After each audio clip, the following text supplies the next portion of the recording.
Convido os amados irmãos a abrirem a Santa Palavra de Deus no livro de Apocalipse. Apocalipse, capítulo 4.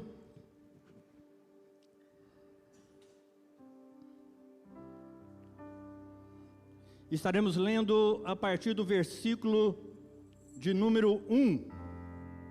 Apocalipse 4. Quem puder, se coloque de pé, em reverência à palavra do Senhor. Diz assim: depois dessas coisas olhei, e diante de mim estava uma porta aberta no céu. A voz que eu tinha ouvido no princípio, falando comigo como trombeta, disse: suba para cá, e lhe mostrarei o que deve acontecer depois dessas coisas. Imediatamente me vi tomado pelo Espírito, e diante de mim estava um trono no céu, e nele estava sentado alguém. Aquele que estava sentado era de aspecto semelhante a jaspe e sardônio. Um arco-íris, parecendo uma esmeralda, circundava o trono, ao redor do qual estavam outros 24 tronos, e assentado neles havia 24 anciãos.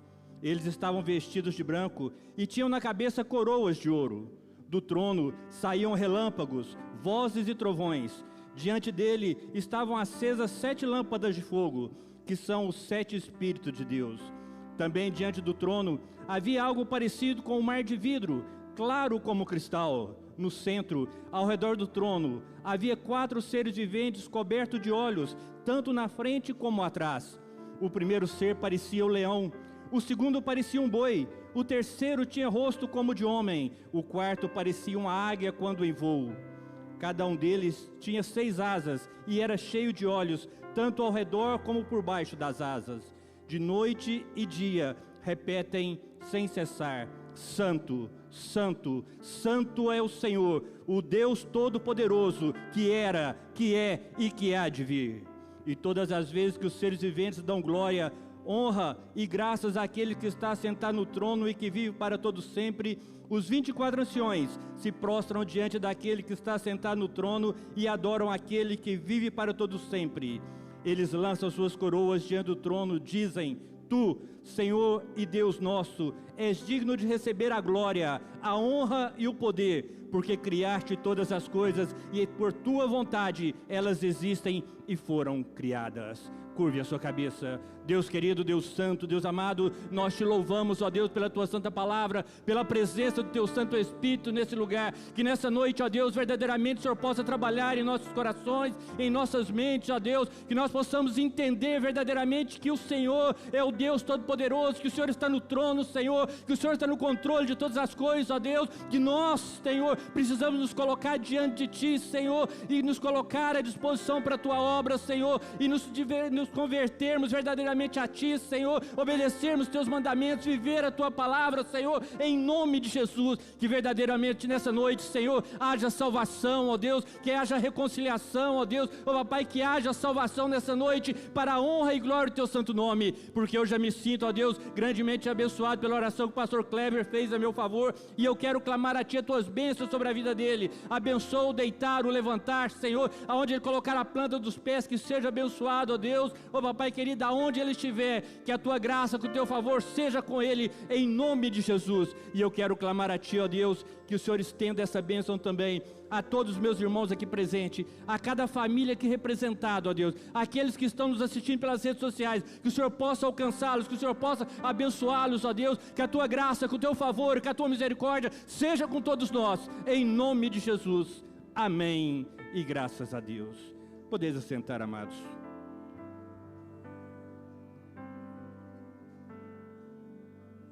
Tem uma história que conta que John Wesley, fundador da igreja metodista, uma certa noite ele teve um sonho. E o sonho ele contou que foi mais ou menos assim. Ele sonhou que um anjo de Deus o pegou e o levou até a porta do inferno. E lá no inferno, na porta do inferno, estava o tinhoso, o príncipe das trevas, e o que o recebeu muito bem, e lhe disse: pois não, o que o senhor deseja? E John Wesley, falando ao anjo infernal, perguntou-lhe: olha, eu gostaria de saber que tipo de pessoas que vem para o inferno. E o diabo olhou para ele e respondeu: como assim? Que tipo de pessoa? E John Wesley perguntou: eu gostaria de saber se tem católicos no inferno. E o diabo virou para ele e falou: olha, Wesley, sim, tem católicos apostólicos romanos, e não são poucos não. John Wesley então, ao ouvir aquela resposta, bateu palma e disse: eu sabia que os católicos viriam para o inferno. E John Wesley continuou perguntando: mas que tipo de mais de gente que tem aí? O diabo virou para ele e falou: tem crente. Ele falou: crente? Como? Não pode ser. E o diabo vira para ele e falou: está cheio de crente. Sentindo uma dor de cabeça, o Wesley virou para ele e falou assim: mas crente no inferno? Como é que pode? O diabo: sim, está cheio de crentes, inclusive muitos calvinistas, luteranos, arminianos e wesleyanos. E ele falou: hein, wesleyanos, o meu povo aqui? Preocupado, o Wesley continuou: não pode ser. Mas tem budista aí? Ele tem. E espírita? Tem. E John Wesley foi perguntando sobre todas as religiões que ele se lembrava, e o diabo sempre falava para ele: está cheio de religiosos aqui.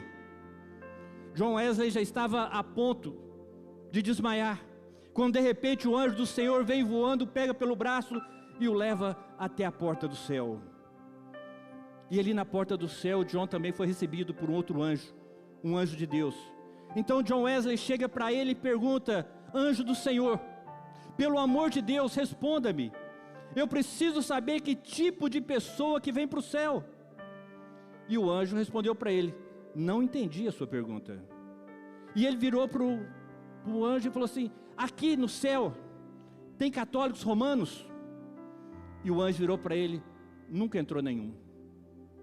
John Wesley sentiu o coração dele disparar e perguntou: aqui no céu tem batistas, presbiterianos, assembleianos, metodistas? O anjo respondeu: nunca entrou nenhuma dessas denominações aqui. Aqui não é lugar de denominações evangélicas, aqui não é lugar de religiosos, de fundadores de igrejas. Não tem nenhum desses aqui. E John Wesley continuou perguntando: e aí dentro tem espíritas? Não. Tem budista? Não. Tem calvinistas, luteranos? Não. Wesleyanos, meu povo? Não. Aqui não tem wesleyanos. E Wesley, profundamente aflito, desesperado, perguntou: anjo do Senhor, responda-me por favor, que tipo de povo se encontra dentro do céu? E o anjo virou para ele e respondeu: até que enfim, Wesley, fizeste uma sábia pergunta. Aqui dentro, Wesley, aqui dentro existem pecadores, entendeu? E o Wesley falou: hein? Mas como? Pecadores no céu? E o anjo respondeu para ele com a maior candura, com a maior simplicidade: sim, pecadores, comprados, remidos, lavados pelo sangue de Jesus Cristo, o Filho de Deus. Amém? Posso ouvir um glória a Deus? O tema da mensagem dessa noite é Deus em majestade e juízo. Dando sequência na nossa ministração dessa série Revelação, após uma introdução metódica de forma expositiva sobre o livro de Apocalipse, nós ministramos também na sequência sobre as 7 igrejas, e ficou muito claro para todos nós, ficou evidente para todos nós, que o nosso Deus, Ele conhece muito bem as suas igrejas, Ele conhece muito bem o seu povo, e nós vimos que nessas 7 cartas, o Senhor chama a igreja ao arrependimento, chama a igreja para que se volte a Ele, para que a igreja realmente mude de vida e busque realmente obedecer a palavra de Deus. E hoje nós chegamos ao capítulo 4, o coração do livro de Apocalipse, onde nos é revelado que Deus, Yahvé, o Altíssimo, o Eterno, Ele está sentado em seu trono e tem todas as coisas em tuas mãos, Ele tem o controle de todas as coisas, amém?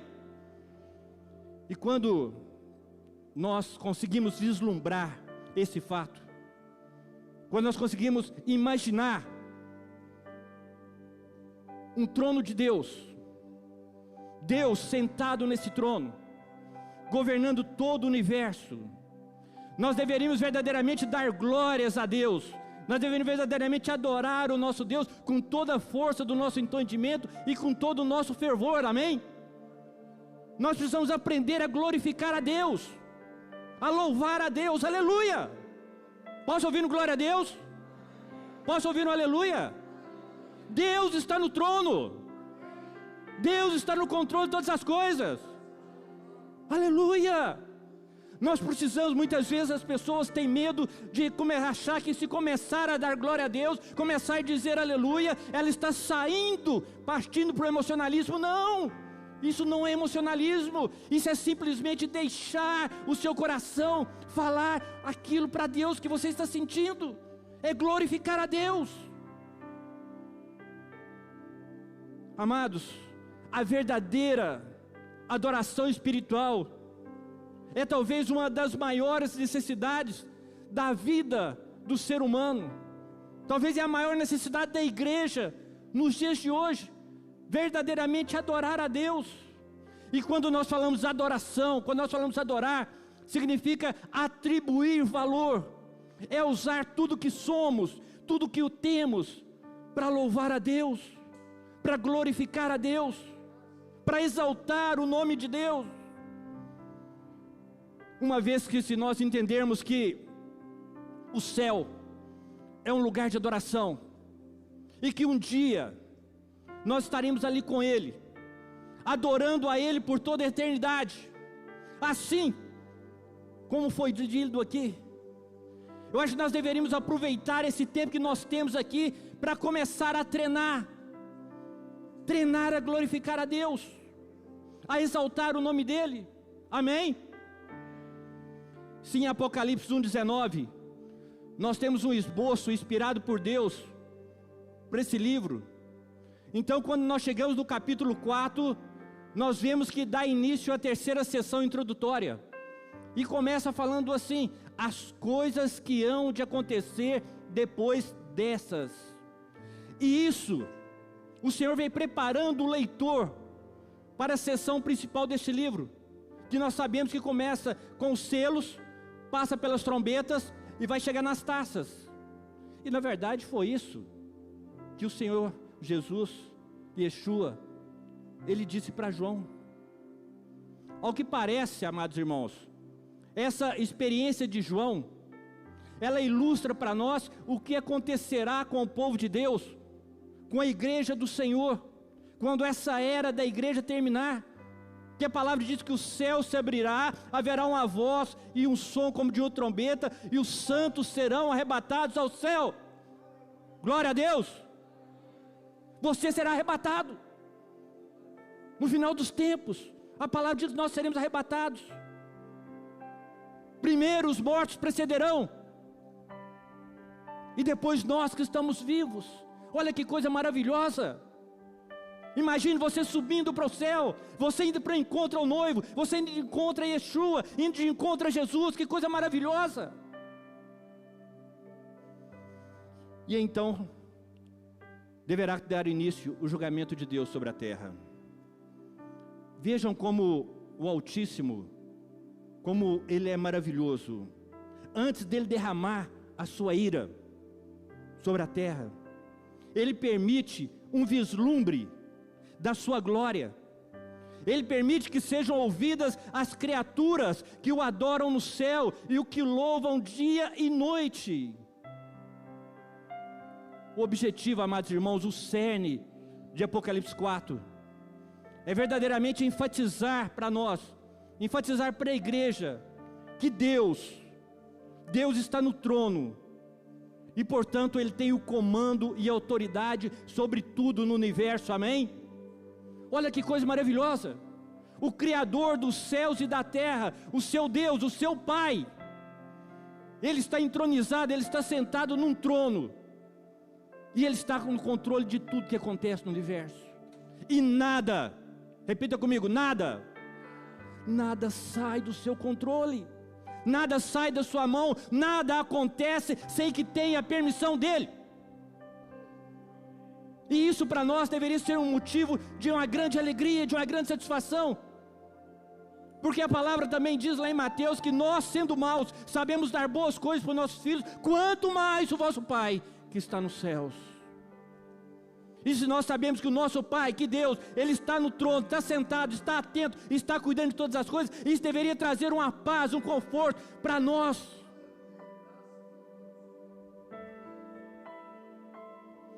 Vejam que antes do mundo perseguir a igreja, na abertura dos selos, antes de Deus visitar o mundo com seu juízo parcial, lá com as 7 trombetas, antes do seu juízo final, as 7 taças, é revelado a João o que está entronizado naquele trono, está governando todo o universo.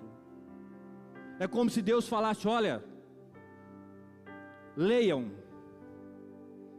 se preparem, virá coisas terríveis, acontecerá coisas terríveis nessa terra, mas eu estou falando para vocês o que está acontecendo, e eu quero deixar claro para vocês, tudo o que vai acontecer eu já falei, já deixei registrado para vocês se prepararem, e eu estou no controle.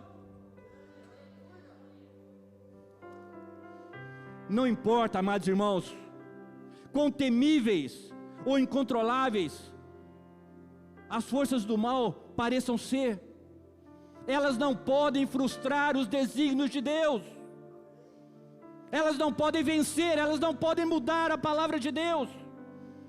A igreja é a igreja do Senhor, e as portas do inferno não prevalecerão contra ela, porque Deus está no governo, a partir do seu trono. Quando o mundo está incendiado pelo ódio, pelas guerras, conflitos, epidemias, quando a terra está cambaleando, bêbada de sangue, nós precisamos aprender a levantar os nossos olhos e ver Yahvé assentado no alto e sublime trono, e assim, da mesma forma que Isaías o viu, lá no capítulo 6, no versículo 1, entender que é Ele que governa o universo, no meio das provas, no meio das tribulações. Nós precisamos aprender a fixar os nossos olhos naquele que é o Rei dos Reis e Senhor dos Senhores. E somente quando nós olhamos todas as coisas, quando nós saímos do nosso quadrado, é que verdadeiramente nós temos o discernimento sobre a história, e o capítulo 4 é a porta para o discernimento de todo o livro de Apocalipse. Capítulo 4 é o coração. Vocês entendendo o capítulo 4 e o 5, vocês vão ver que vai ficar muito mais fácil entender o restante do livro de Apocalipse. Amém? Após essa breve sinopse, vamos à prédica, ou exposição da palavra. Abra sua Bíblia e acompanhe comigo. No versículo 1: depois dessas coisas olhei, e diante de mim estava uma porta aberta no céu. A voz que eu tinha ouvido no princípio, falando comigo como trombeta, disse: suba para cá, eu lhe mostrarei o que deve acontecer depois dessas coisas.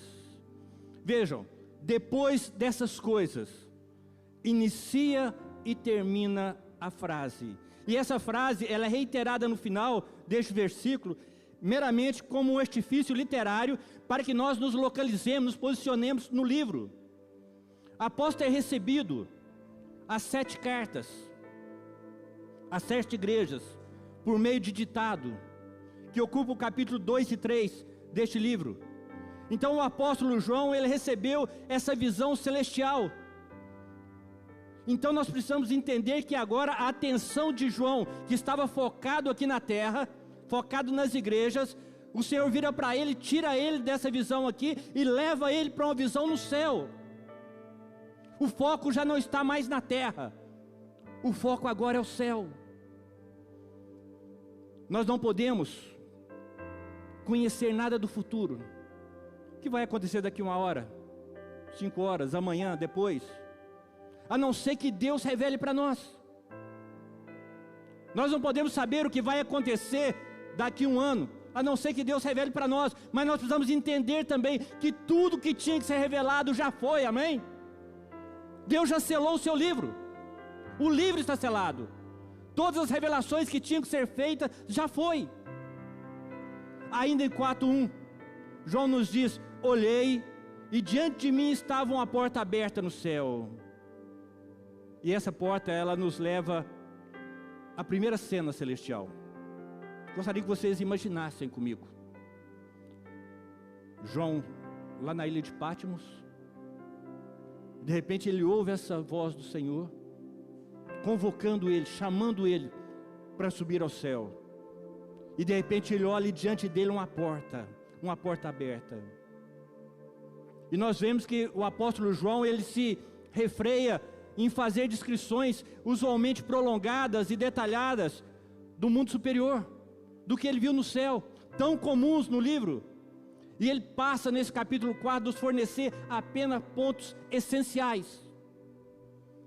As perícopes que nós lemos em Apocalipse até agora, nós fizemos a exposição e nós falamos sobre 3 portas. Perícopes, textos, tá? Vocês já sabem, mas só para frisar. Em Apocalipse 3:8, nós vimos a porta da oportunidade. Que oportunidade, pastor? A porta da oportunidade da pregação, a porta da oportunidade do evangelismo, de ministrar a palavra, de falar para o mundo que Deus salva, cura, liberta e transforma, que existe uma saída para esse mundo. E essa porta está aí no Apocalipse 3:8. Depois de Apocalipse 3:20, nós vimos a porta, uma outra porta, onde o Senhor fala: eis que estou à porta e bato. E essa porta é a porta do nosso coração, é a porta do coração por onde Jesus entra. E as pessoas, nós, como aconteceu conosco um dia, ao ouvir a voz do Senhor e abrir o nosso coração, Ele entrou e nós o confessamos como Senhor e Salvador da nossa vida. E agora em Apocalipse 4:1, nós vemos a porta da revelação. Nós temos uma visão do trono de Deus, nós temos uma visão daquele que está entronizado, e Ele vem e fala para nós sobre as coisas que devem acontecer, e Ele vem e fala para nós: olha, eu tenho controle, eu estou no controle. Continuando ainda no versículo 1, João nos informa: a voz que eu tinha ouvido no princípio, falando comigo como trombeta. Que princípio? Lá em Apocalipse 1:10, lembram? Quando o Senhor apareceu para ele lá, em Apocalipse 1:10, a voz que João ouviu, é a voz de Yeshua, a mesma que ele ouviu lá atrás, só que agora, Yeshua vem para ele e convoca ele, para receber uma nova e exaltada revelação. Agora as coisas estão mudando, é como se ele estivesse amadurecendo. Lá em Apocalipse 1:10, bastou João virar-se para trás para ver Jesus. Agora João é intimado a subir ao céu, e nós vimos aqui que ele não mudou apenas de posição, mas ele mudou de lugar, pois agora não estava se tratando mais de vislumbrar o presente, mas o Senhor vem para mostrar para ele o futuro, a partir do trono de Deus. E a voz dizia: suba para cá, e lhe mostrarei o que deve acontecer depois dessas coisas. Amados, nós precisamos entender que João, ele não foi chamado ao céu para ver o aspecto cíclico da história. Ele não foi chamado ao céu para ver uma história sem freio, desenfreada, onde as pessoas acham que ninguém tem mais controle de nada. Não, muito menos para ver uma história escrita por homens mudando leis e colocando as coisas do seu jeito. Não, ele não foi chamado lá para isso, mas o Senhor o chamou lá para lhe mostrar as coisas que devem acontecer. O Deus Todo-Poderoso, Ele está no trono, E é Ele quem determina o que pode acontecer e o que não pode, o que vai e o que não vai. Nós precisamos entender, amados irmãos, que para nós não existe acaso, não existe falta de controle. Tudo o que acontece tem a permissão dEle. Vontade permissiva ou vontade soberana, mas é dEle. O futuro, o meu futuro, o seu futuro, o nosso futuro, está nas mãos do Senhor, está nas mãos de Deus. Posso ouvir no glória a Deus? Posso ouvir no aleluia? Você acredita nisso? O seu futuro, por mais que você ache que esteja em sua mão, não está. Está nas mãos de Deus. E quando nós entendemos isso, nós não precisamos temer mais nada, muito menos essa pandemia. Nós sabemos que nos anais da história consta e relata epidemias muito piores do que essa, e nem por isso a igreja deixou de crescer ou foi omissa. No versículo 2 diz: imediatamente me vi tomado pelo Espírito, e diante de mim estava um trono no céu, e nele estava sentado alguém. O tema unificador deste capítulo certamente é o trono. E quando João ele é tomado pelo Espírito e se acha no céu, ele vê um trono. E esse trono nós vamos ver que ele vai dominar os próximos 2 capítulos e também todo o restante do livro. O céu aberto, ele não libera simplesmente acontecimentos, mas ele libera também entendimento, pois João contempla o trono antes de contemplar os dramas da história. Primeiro ele vê o trono, para depois ele ver as coisas que iriam acontecer. Sabem por quê? Porque o trono é lugar de honra, o trono é lugar de autoridade, o trono é lugar de julgamento. Todos os tronos da terra estão sob a jurisdição desse trono no céu. O livro de Apocalipse, amados irmãos, é o livro da sabedoria de Deus, da vitória de Deus, da vitória da igreja sobre todas as coisas, amém? Aquele que criou o universo, Ele está no controle e levará a história para uma consumação final, onde Ele e a sua igreja sairão vitoriosos. E a essência dessa revelação é mostrar para todos nós que todas as coisas são governadas por aquele que está assentado no trono. Vocês terem uma ideia? Em toda a Bíblia, nós temos 67 passagens no Novo Testamento, não em toda a Bíblia, no Novo Testamento, onde aparece a palavra trono. 47 vezes está no livro de Apocalipse, 12 vezes só no capítulo 4. Todos os detalhes, eles estão orientados com vista no trono, sobre o trono. O trono é o verdadeiro centro do universo. É do trono que o Senhor governa a nossa terra. Ainda no versículo 2, ele nos informa: e nele estava sentado alguém. Imagine comigo, para uma igreja perseguida, como nós vimos as 7 igrejas, para uma igreja torturada, para um povo martirizado por Roma, perseguida pela história, ainda com o anticristo chegando. Essa deveria ser uma mensagem consoladora aos nossos corações, saber que nosso Deus está no trono e que Ele está no controle. No versículo 3, diz que aquele que estava sentado era de aspecto semelhante a jaspe e sardônio. Agora, olha que coisa maravilhosa. Yahvé, o Deus Todo-Poderoso, é Ele que está em foco agora.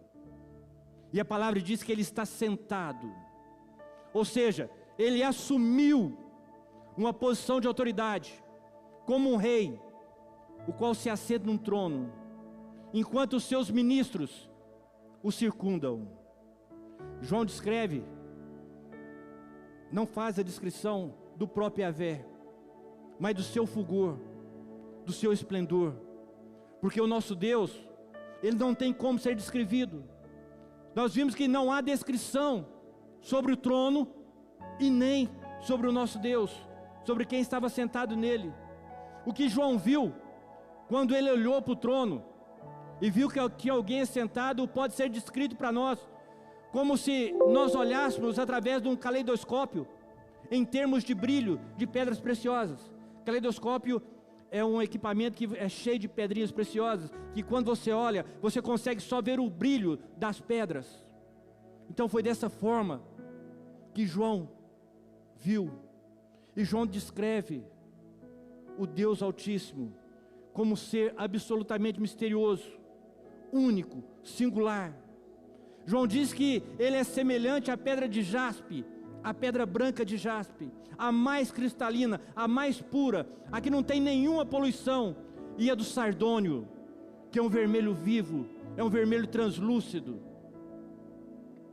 E João descreve essa beleza, essa riqueza de abundância de luz, porque nós sabemos que o nosso Deus, Ele habita em luz imarcessível.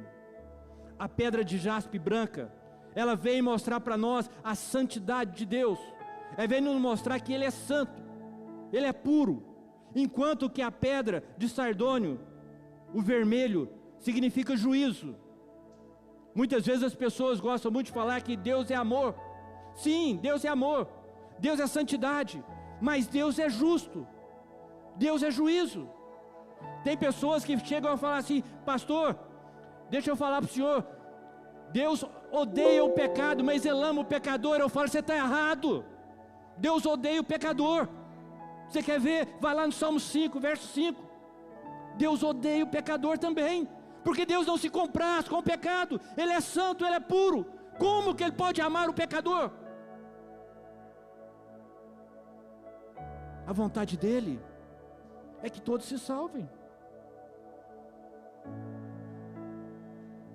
Mas as pessoas, tanto no passado como hoje, mesmo ouvindo a palavra de Deus, mesmo tendo 1, 2, 3, 10 Bíblias dentro de casa, muitas vezes não param para ler, e se leem, não vivem. Muitos não querem compromisso, começam a viver uma vida de pecado, e acham que pelo amor de Deus está tudo bem. Jesus é o nosso advogado, é verdade, mas nós precisamos viver uma vida na presença do Senhor, e isso vem mostrar para nós, isso vem asseverar para nós, que Deus é santo, mas Ele é justo. Então, se alguém falar para você que Deus odeia o pecado, ama o pecador, você falou: você está enganado, meu amigo. Você está enganado. Ele não ama, Ele odeia. Ainda no versículo 3 diz que um arco-íris, parecendo uma esmeralda, circundava o trono. Vejam que coisa linda, ao redor do trono de Deus há algo semelhante ao arco-íris, no aspecto a esmeralda. E nós sabemos que o arco-íris, ele é símbolo da graça e misericórdia de Deus. Ele nos retrata e nos faz lembrar da aliança que Deus fez depois do dilúvio, de não mais destruir o povo com água. E aqui no céu nós estamos vendo o arco-íris. Só que normalmente nós sabemos que o arco-íris ele aparece depois de uma chuva. Dá uma chuva, a chuva passa, o sol começa a aparecer, e normalmente nós vimos o arco-íris depois da tempestade. Agora aqui está diferente. O arco-íris está antes. Ele apareceu antes. Porque nós sabemos que para nós, que somos filhos de Deus, a tempestade já passou. Cristo, Ele já se entregou por nós, Ele já nos resgatou, amém? do dilúvio, do juízo. Nós somos resgatados. Agora nós temos o sol da justiça brilhando sobre nós. Ainda que o juízo venha sobre a terra, e vai vir, nós sabemos que nós estamos protegidos, porque nós sabemos que Deus nos guarda, Deus nos protege. A boa mão dele está sobre as nossas vidas, amém? E aqui, o juízo sobre a terra, e nós vamos ver nos próximos capítulos, será severa, será difícil. A palavra de Deus diz que as pessoas vão procurar a morte e não vão encontrar. Só que nós precisamos glorificar a Deus, adorar o nosso Deus, porque quem foi redimido não pode ser destruído, amém? Antes de Deus derramar o seu juízo sobre a terra, Ele nos oferece a sua misericórdia. Antes da taça do juízo, Ele envia para nós as trombetas de alerta, amém? Amados, nós fomos até Apocalipse 4, versículo 3, são 11 versículos, e nós temos a ministração da Santa Ceia. Então eu gostaria de pedir para vocês, para me parar agora, chamar o Deilson para vir ministrar a Santa Ceia, e no próximo domingo nós continuaremos do versículo 4 ao versículo 11, amém?